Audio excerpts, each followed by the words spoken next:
Հարգելի գործընկերներ, ես ճիշտն ասած այս նախագծի հետ առնչվելիս մտածում էի, թե երբեմն ինչքան դժվար է, որ մենք ձևակերպենք եւ բարձրաձայնենք,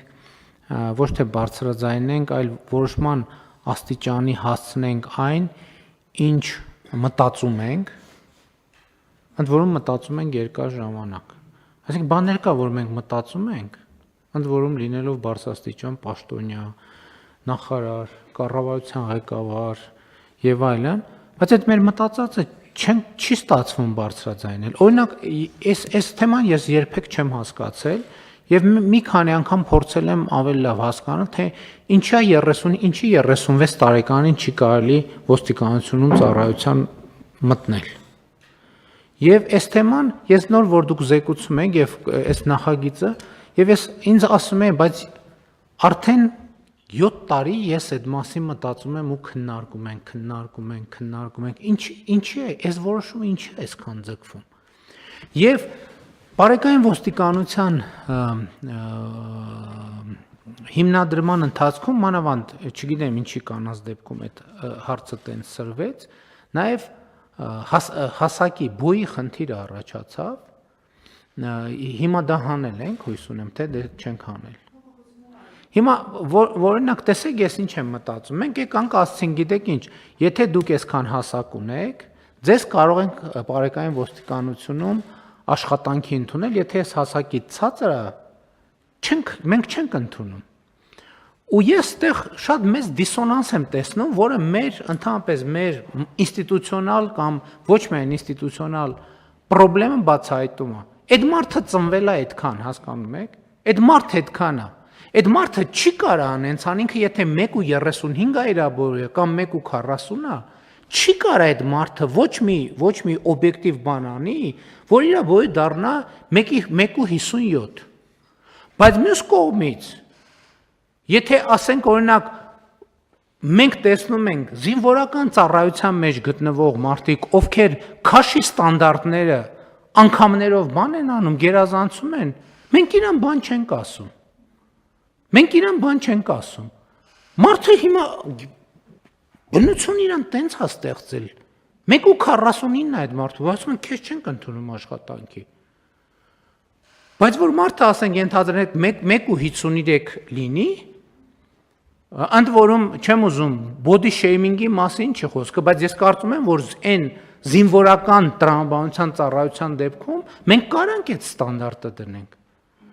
Խնդրում եմ ճիշտ հասկանանք, որովհետև ես ինքս էլ ավելորդ քաշով տառապող եւ ինչպես շատերը, բայց զինվորական ծառայության մեջ ասենք մարդը 153 սանտիմետր 177 կիլո, օրինակ, մենք իրան բան չենք ասում։ Բայց որ մարդը 149 սանտիմետր բոյ ունի, դե այդ մարդը ասում է, ինչ անեմ բայս հիմա լավ։ Ինչ անեմ, գնամ որտե գնամ բոյս 2 սանտիմետր երկար է։ Այսինքն ինչ որ մեր այդ մարդու կոնտրոլից դուրս է, մենք ասում ենք, քեզ չենք ընդունում։ Ինչը ցույց է տալիս ինչքանով է ինքը կարգապահ, ինչքանով է իր վրա ի վիճակի աշխատել, դա ասում ենք, հա ոչինչ, նորմալ է։ Սա ֆունդամենտալ բան է, մեր մտածողության ձևերի դեֆորմացիաների մասին է մտածում։ Ես չգիտեմ, եթե այդ բանի բոյի ստանդարտը չենք հանել, պետք է հանենք։ Այսինքն ինչ, որ մարդը ենթադրենք 130 սանտիմետր է բոյը։ Հիմա բնությունը իրան տենց է ստեղծել, ինչ։ Բայց գնա ոստիկանություն, ասեն դե բոյդ կարճ է, գնա դպրոց, ասեն բոյդ կարճ է, գնա ուր գնա, ասեն բոյդ կարճ է։ Բայց ինչ անի այդ մարդը լավ։ Այսինքն չենք հարցնում, դուք ի վիճակի ես այդ աշխատանքի համար անհրաժեշտ IQ ունես, թե չունես։ Եվ այլն եւ այդպես շարունակ։ Եվ այս տրամաբանություն, ու բայց խնդրեմն այդ չի, խնդրեմն այն է, որ 7 տարի է մենք սրա մասին մտածում ենք ու երբեմն վախենում ենք բարձրաձայնենք, դե որ ասում ենք դե լավ, դե 70 տարի է, 35 տարեկանն է, էլի, բայց արժի որ այդ բանը փոխել ու դրա համար ես չգիտեմ ոնց է աշխատում, ոնց ենք անում ու իմ եզրակացությունն է, որ ուղղակի որ այս կետին հասել ենք, դրա պատճառը հետևողականությունն է, որ մի անգամ չենք խոսել փակել, այլ էլի առիթ օգտագործել ենք, խոսել ենք, էլի օգտագործել խոսել ենք, էլի օգտագործել խոսել ենք։ Եթե օրինակ նույն տրամ ես շատ ուրախ եմ, նույնիսկ չեմ այնքան ուրախ եմ, չեք պատկերացնի։ Նույնիսկ չեմ հավատում, որ սա հնարավոր է։ Թվում է թե պարզ բան է, որ մենք ասել ենք լավ, եթե մարդը 57 տարեկան է, ֆիզիկական վիճակը նորմալ է, աշխատանքային վիճակը նորմալ է, այսինքն այո, ինքը կարա գնա համայնքային ոստիկանությունում աշխատի կամ ցանկացած տեղ, որովհետև մենք բոյը ինչ կապ ունի, կարևորը ինքը ինչքան է վազում, ինչքան է դիպուկ կրակում, ինչ IQ ունի, ինչ գրագիտություն ունի, ինչ բարեվարքություն ունի, հասկանում եք, որը մարդուց է կախված։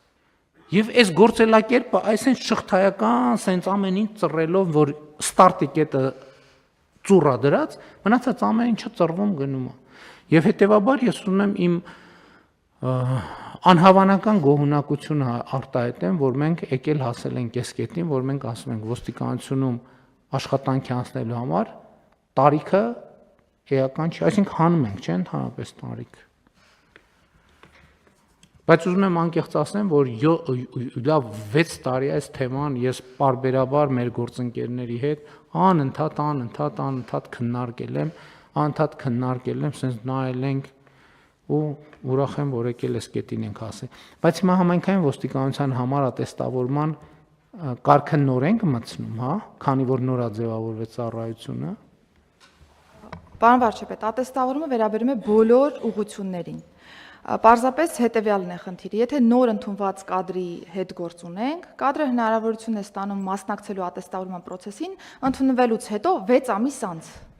Քանի որ սա նաև աշխատավարձային քաղաքականության տրամաբանության մեջ գրավչության պակասի խնդիրի առաջ է կանգնեցնում մեզ, մենք ասում ենք հետևյալը. ունենք շուրջ 700 թափուր հաստիկներ, հայտարարում ենք բաց ընդունելություն,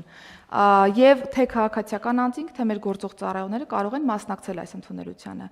Ընդունվում են, բայց պարտադիր անցնում են ՆԳՆ կրթահամալիրով, կրթական համապատասխան process-ով, դրա արդյունքում, եթե հաջողությամբ ավարտում են կրթությունը, ստանում են արդեն ատեստավորման չափ հավելավճարներով դրամական բավարարում, ոչ թե 250,000 դրամ, եթե ստանդարտ ընթացակարգով կընդունվեին աշխատանքի, այլ միանգամից միջին խմբի դեպքում պայմանական շուրջ 500,000 դրամ դրամական բավարարում։ Սա արել էինք նաև քրեական ոստիկանության դեպքում եւ ասեմ, որ բավական մեծ ընդունելության թիվ ունեինք թե քաղաքացիական անձանց մասով եւ թե նաեւ կանանց մասով ունեցել ենք դիմելիություն։ Սա ըստ էության լրացուցիչ խթան է, որպիսի ոչ միայն գործող ծառայողները ստանդարտ ատեստացիոն process-ով անցնելու պայմաններում ատեստավորվեն եւ ստանան դրամական բավարարում, այլ նոր ընդունվող ծառայողների համար մեկանգամյա օգտագործման պատուհան է, որը որ թույլ կտա մի կողմից համալրել թափուր հաստիկները, մյուս կողմից անձանց ավելի գրավիչ պայմաններով աշխատանք առաջարկել ոստիկանության համար։ Բայց քրեական ոստիկանությունը ոնց որ չհաջողվեց, չէ՞, առանձնապես մեծ տոկոս ապահովել քաղաքացիական նոր եկած մարդկանց։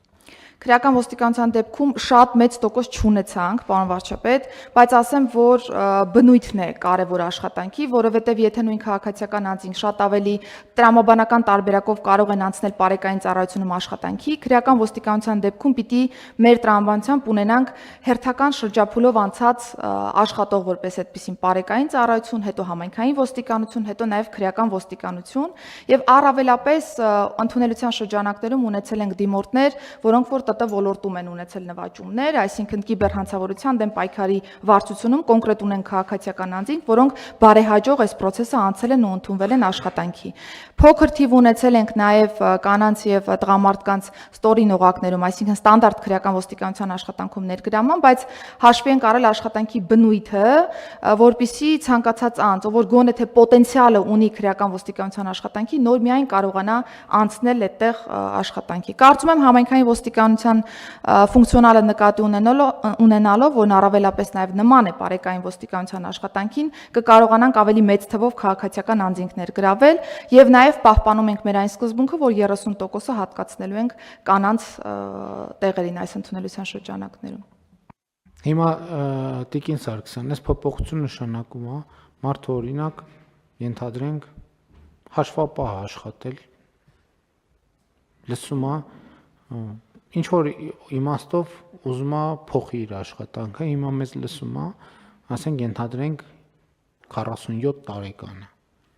Ինքը հիմա կարա լսում այս ուղերձիրան վերաբերվում է, որ օրենքի ընդունման ուժի մեջ մտնելուց հետո ինքը կարող է դիմել եւ ծառայության անցնել համայնքային ոստիկանություն եւ այդ կրթական ծրագիրը անցնելուց հետո ինքը արդեն ատեստավորման մակարդակի աշխատավարձ կունենա։